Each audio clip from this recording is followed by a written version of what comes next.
Sir योग पंडित घनश्याम जी से आपका क्या लगाव है? आज श्रद्धांजलि सभा में आए हैं तो उनके लिए कुछ दो शब्द बताइए कि क्या आपके प्रति उनका और उनके प्रति आपका क्या लगाव है? लौह पुरुष पंडित घनश्याम दुबे जी मेरे पिताजी धनराज सिंह जी के अभिन्न मित्र थे और मैं जीवन का वो क्षण याद मुझे आता है कि रामधारी यादव जी के एक उनका अखाड़ा हुआ करता था और अखाड़े में ये पहलवानी करते थे। तो हम लोग बचपन में इनसे लड़ने जाया करते थे। ये दोनों हाथ एक हाथ हमको दे देते थे, उसी हाथ से हम लोग लड़ते रहते थे। इतने बड़े पहलवान थे। ऐसे महान आत्मा का निधन हो जाना ये हमारे उत्तर भारतीय समाज के लिए एक क्षति है कि कहीं ना कहीं हमारे उत्तर भारतीय समाज का एक लौह पुरुष आज हमारे बीच में नहीं है। मैं इनके चिरंजीवी गिरीश दुबे और योगेश दुबे दोनों जी को मैं श्रद्धा को कहूँगा के लिए मैं प्रार्थना करूंगा कि भगवान इनको शक्ति दे, ताकत दे कि दोनों इनको की आत्मा के लिए जो इन्होंने किया है, सेवा बहुत की इन्होंने, भगवान उस आत्मा को श्रद्धांजलि दी। बहुत बहुत धन्यवाद आपका। आज श्रद्धांजलि सभा में सुनील तिवारी जी आए हैं, सिंगर। इनका क्या कहना है घनश्याम दुबे जी के लिए? सुनील जी, आपका क्या कहना है घनश्याम दुबे जी को लेके? मैं जितना बाबूजी के बारे में जानता हूँ, मैं यही कहूँगा कि बाबूजी एक इंसान नहीं थे, ये स्वयं में अपने आप में एक युग थे जो हम सभी के मार्गदर्शक थे। हम जब भी जाते बाबूजी के पास बैठते, कोई समस्या होती तो मुझे लगता है कि सबसे जल्दी उस समस्या का समाधान करने में, उसका उपाय बताने में बाबूजी ही सक्षम होते थे। प्यार से भी समझाते थे, डांट कर भी समझाते थे।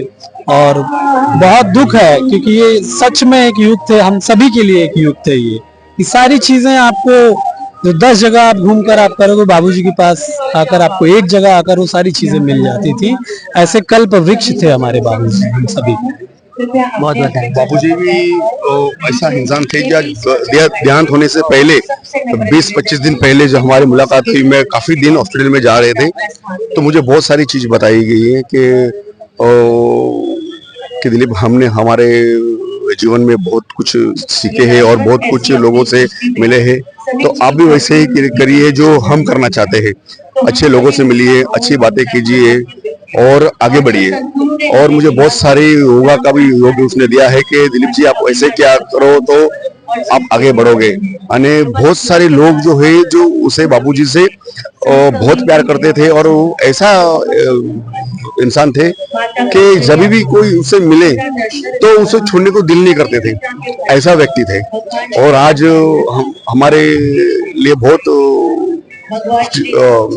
बात ऐसी हो गई कि हम कुछ कहना नहीं चाहते कि हमारे बीच में अभी बाबूजी नहीं रहे, पर हमारे जो बाबूजी थे हमको ऐसे कुछ सिखा के गए हैं जो हमारे दिल में और हमारे आगे की पीढ़ियों के लिए बहुत कुछ मायने रखती है, जो वो चीज हम हमारे बच्चों को समझाएंगे। इसलिए बाबूजी का हमारा बहुत आशीर्वाद है और बाबूजी को प्रणाम हम करते हैं कि ऐसे ही व्यक्ति इस दुनिया में आए और सबको अच्छे क्या बोले उसे कि अच्छा कोई अपना राह बताए और ऐसे ही हमको ज्ञान दे, बस उसके बारे में हम यही बोलना चाहते हैं। धन्यवाद। धन्यवाद। आपका क्या कहना है सर आज बाबूजी घनश्याम पंडित जी के लिए कि क्या है, उनके जाने से क्या आपको लगा है? आदरणीय पंडित घनश्याम दुबे जी, यूं तो तमाम सारे लोग जो है इस धरती पे पैदा होते हैं और अपना जीवन काल पूरा करते हैं, लेकिन उन्होंने अपने जीवन काल में जो संघर्ष की परंपरा शुरू की, ये संघर्षों के प्रतीक थे और इन्होंने समाज के लिए निरंतर संघर्ष किया और हजारों लोगों को समाज के क्षेत्र में सामाजिक कार्यों के लिए प्रेरित किया। और एक बहुत बड़ी उपलब्धि इनके जीवन काल के थी जो उत्तर भारतीय महासंघ के रूप में लाखों की भीड़ इकट्ठा होती थी और बाबूजी के लिए मरने मिटने को लोग तैयार रहते थे। और इन्होंने क्या संघर्ष नहीं किया, रेलवे का संघर्ष किया, तबेले वालों के संघर्ष के लिए संघर्ष किया, उत्तर भारतीय सम्मान और स्वाभिमान की लड़ाई इन्होंने लड़ी। और आज हमारे सबके जैसे हजारों कार्यकर्ता इस पूरे महाराष्ट्र नहीं पूरे हिंदुस्तान की धरती पे अगर अपनी छवि बिखेर रहे हैं तो उसमें अहम योगदान बापूजी का है।